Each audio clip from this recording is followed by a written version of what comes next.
ఇప్పుడు మామూలుగా ఎడిట్ అంతా అయిపోయి అన్ని చూసుకున్నాకనే 3 గంటల 14 నిమిషాలు వస్తాయి. ఒరిజినల్గా ఎంత కంటెంట్ వచ్చింది సార్?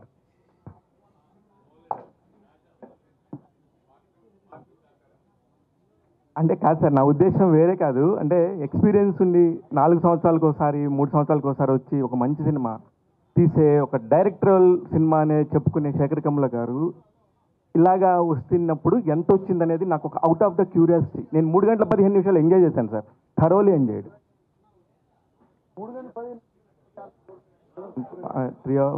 3 అవర్స్ సార్, నేను కరెక్ట్గానే చూశాను సార్.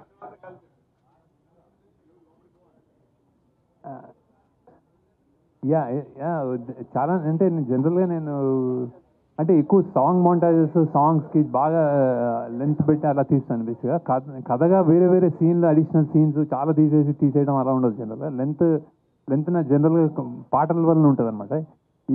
ఇందులో కూడా అంతే. బేసిక్గా ఇది ఒక ఇది ఎడిట్ చాయిసెస్లో fast paced thriller at emotional అని, అంటే మెల్లగా వాళ్ళ ఎమోషన్స్ చూపించాలని. సో అక్కడ మనం బ్యాలెన్స్ చేసుకుంటూ వెళ్ళాం. సో ఇంకొక ప్రాబ్లం ఇంకొక అరగంట ఉండిందండి. నాగార్జున గారు